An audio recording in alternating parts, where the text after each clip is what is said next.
Rebonjour à tous. Nos environnements de développement sont configurés. Il faut maintenant passer au développement proprement dit. Donc, le développement proprement dit, nous allons premièrement nous connecter à notre source de données.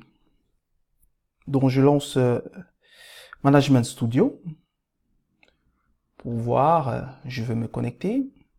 Le serveur où est stocké nos données, c'est un serveur natif on-premise qui est en l'occurrence ma machine. Je me connecte. Je regarde, j'ai un ensemble de bases de données. Ici, l'entrepôt de données que j'ai utilisé, c'est Distri System. Pour ceux qui ont déjà lu le livre Business Intelligence avec SQL Server de Sébastien Fantini et Franck Gavan. C'est effectivement c'est ce jeu de données qu'ils mettent à disposition. Donc je l'ai récupéré pour ce tuto. Donc là je vais faire un top 100. Et là nous avons ici dans la table des faits les données des détails, c'est-à-dire le chiffre d'affaires, les coûts directs de matière, coûts de main-d'œuvre, coûts indirects, le prix des catalogues, les remises, etc. Donc, à partir de ces données, de ces tables, je vais créer un cube tabulaire. Donc, je vais démarrer la SSDT, Visual Studio, qui démarre. Je vais créer un nouveau projet, que je vais appeler tabulaire. Ce projet, c'est tabulaire cube. J'appelle ça comme ça. Je ne vais pas me gêner. Hop. Ici, on arrive à une étape très importante où SSDT nous demande soit de sélectionner une instance Analysis Services devant être utilisée pendant la création du projet. Lorsqu'on développe un cube tabulaire, on travaille in-memory. C'est pour dire que SSDT, il a besoin d'un serveur Analysis Services pour qu'on puisse tester nos développements, puisqu'on travaille dans la RAM. Alors, nous avons la possibilité de soit utiliser le serveur que nous avons créé, l'instance Analysis Services que nous avons créé sur le cloud Azure, ce qui n'est pas une très bonne pratique parce que là, nous travaillons directement sur la prod. Donc, SSDT nous offre une autre possibilité, créer un espace de travail intégré, c'est-à-dire, il va créer une sorte de cube tabulaire virtuel, de serveur tabulaire virtuel dans SSDT pour qu'on puisse tester notre solution sans devoir se connecter à notre instance, à notre serveur. Donc, c'est ce que je vais opter. Je vais opter pour cette option. Donc, je clique sur OK. Le projet va se créer. Parfait. Je vais même le fermer. Je vais renommer le modèle. Je vais appeler ce modèle Distri Sims Cube. Voilà. Ça fait sexy. J'ai besoin d'une source de données. Je mets importer une source de données. Là, je vais aller chercher les données qui se trouvent dans mon entrepôt. Donc, je dis, c'est un serveur SQL Server. Je reviens ici. Je prends le nom du serveur. Je le mets. La source de données. Je préfère mettre la source de données, même si c'est facultatif. Le nom de la base de données. Je clique connecter. Qu'est-ce qui se passe? Il me demande. Je vais mettre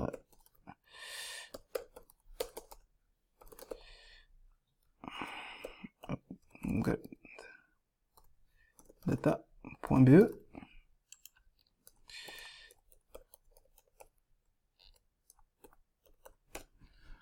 Je mets connecter.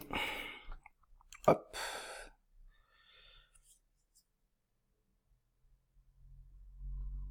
Parfait. Je suis connecté.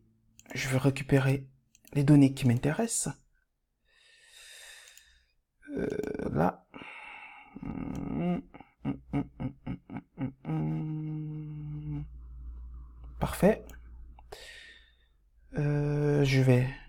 charger ces données.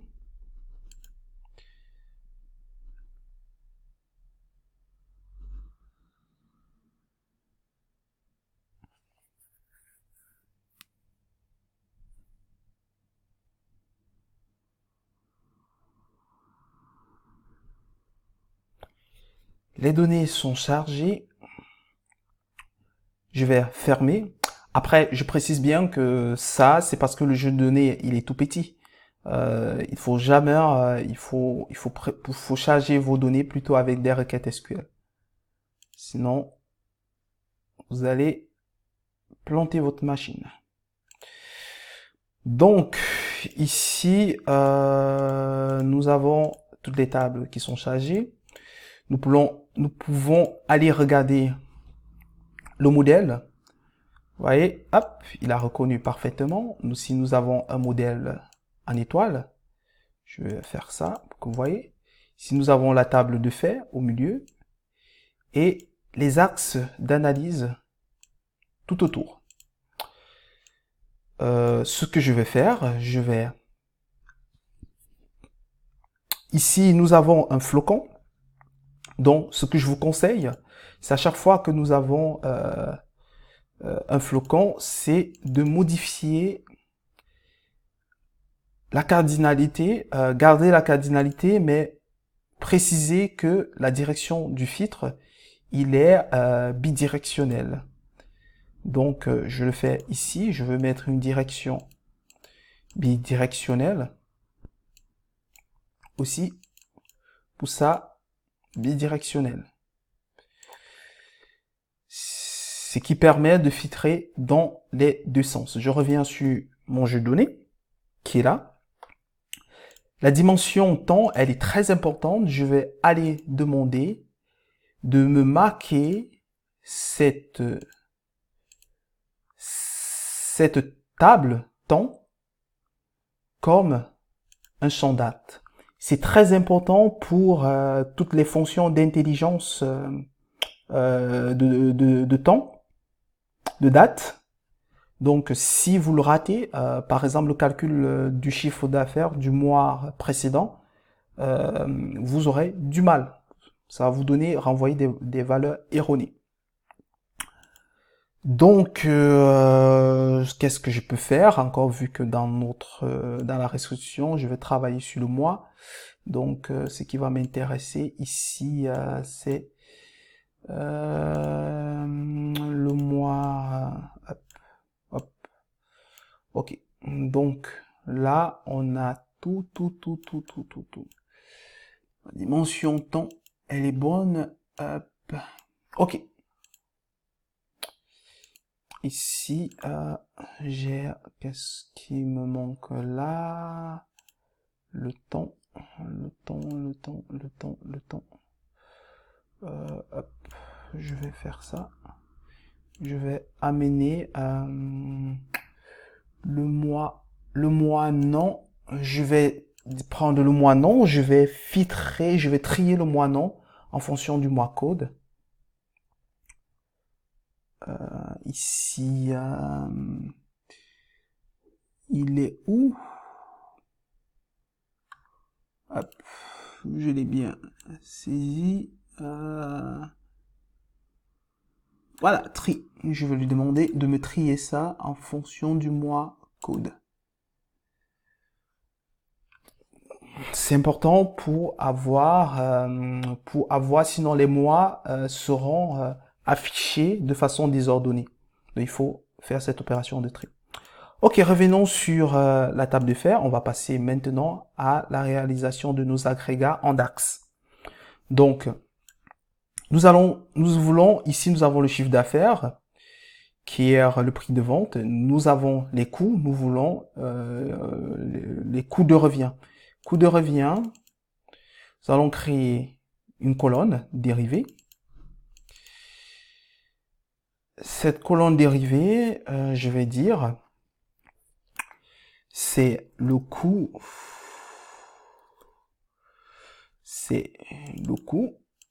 direct de main-d'œuvre plus le coût direct de matière plus les coûts indirects. Je vais valider. Je vais appeler ça coût de revient. Je vais entrer. OK. On a le coût de revient et on a le CA. Donc, qu'est-ce qu'on peut déjà calculer? On peut calculer déjà la marge. Donc, je vais faire la marge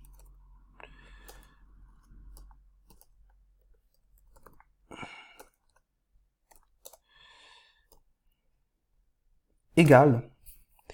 À quoi est égal à la marge? C'est égal au CA moins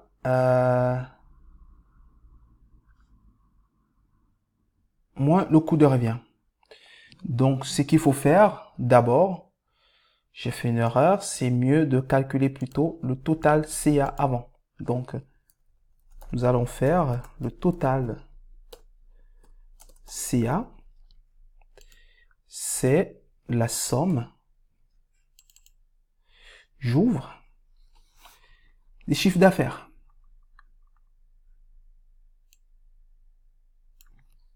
CA. Donc, c'est, hop, je valide. Donc, j'ai le total CA. Je vais aussi faire le total du coût de revient. Je mets total coût de revient. Deux points. Je mets, c'est la somme. J'ouvre. Je m'en vais chercher le total que j'ai calculé. C'était coût de revient. C'était le coût de revient qui devrait apparaître là. Hop. Je valide. J'ai pas besoin de fermer. Il va se fermer tout seul. J'ai le total coût de revient. Maintenant, je veux calculer ma marge. Ma marge, du point égal, c'est le total, il va apparaître tout seul, CA, moins, hop, qu'est-ce que j'ai fait? Hop, c'est moins le total coût de revient. J'ai ma marge, je peux aller encore plus loin. On va pas mettre tous les indicateurs possibles, hein. C'est, dans le retail, il y en a beaucoup. Donc, je vais faire le pourcentage de la marge. C'est intéressant d'avoir le pourcentage de la marge. Le pourcentage de la marge, c'est la marge divisée par le total du chiffre d'affaires. Puis, ouais, c'est l'inverse. Ok, c'est parfait. Donc, là, nous avons nos indicateurs prêts, nos valeurs, nos données agrégées. Il y a d'autres opérations à faire, mais qu'on va pas faire, comme masquer les champs. Donc ça, c'est pas important. C'est pas le but de ce tutoriel. Donc là, c'est prêt. Nous allons maintenant, je vais sauvegarder cela. Puis nous allons revenir sur notre modèle. D'ailleurs, je peux le tester pour vous montrer les performances aujourd'hui que effectivement la SSDT nous crée un cube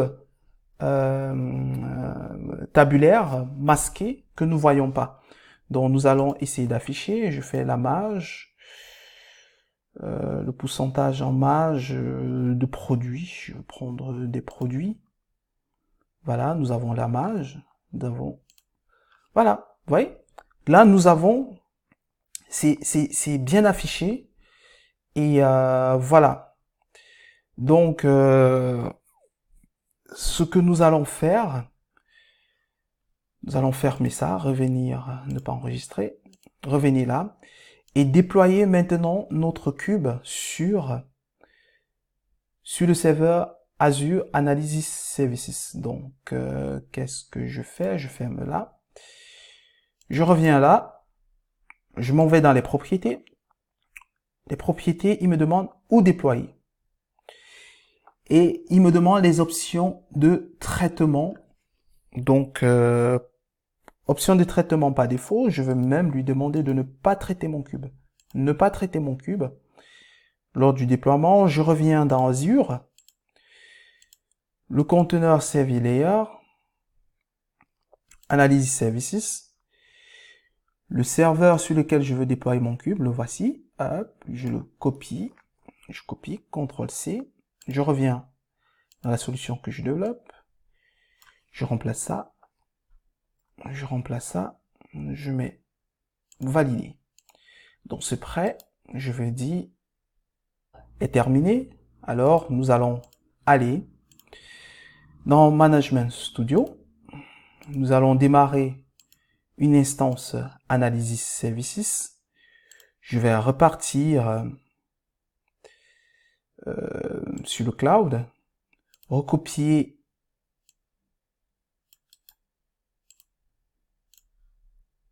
le nom du serveur, revenir, je vais remplacer ça.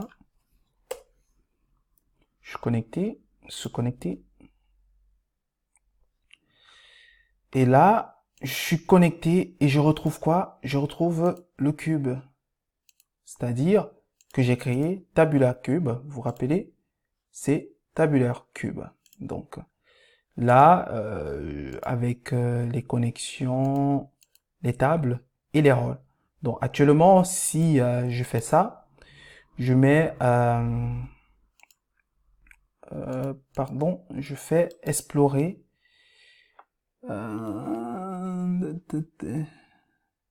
Bon, là, parcourir, pardon. Quand on a très souvent utilisé des versions anglaises, on a du mal à se retrouver sur la version française. Donc, si je dis parcourir mon cube, vous voyez très bien que si je fais ça, je dis coup direct, j'appuie. Oui, ça me dit impossible de chez laquelle prenant en charge la structure de données actuelle, recalculer. Ok. Voilà. En fait, ce qui se passe, c'est que il y a absolument rien, rien dans ce que j'ai réalisé. Donc, il va falloir traiter mon cube. Donc, je vais traiter entièrement mon cube. Je vais faire un traitement, traiter entièrement. Je vais lancer. Vous voyez, là, je suis en train de développer comme si j'étais connecté à un serveur on-premise. Pourtant, en fait, là, je suis en train de développer sur le cloud. Donc là, je traite un cube sur le cloud et là, vous avez l'impression que je suis on-prem. Pourtant, je suis effectivement en train de travailler sur le cloud. Donc là, on va repartir, on va maintenant revenir, on va dire parcourir notre cube. Et là, en principe, ce qui va se passer, c'est que si je prends le CA et je fais ça, hop, nous avons les données. Donc là, mon cube, il fonctionne plutôt bien. Je veux m'amuser à prendre coup de revient. Voilà. Ici, on a ici tous les indicateurs qu'on a calculés tout à l'heure. Ils sont là. On va s'amuser à regarder avec l'axe produit. Je prends les produits. Hop. Voilà. Donc voilà, tout marche pour le mieux. Ce qu'on va faire dans la prochaine vidéo, on va essayer d'explorer notre cube avec un outil de data visualisation. Donc merci et retrouvez-moi dans la prochaine vidéo pour explorer notre cube. Merci.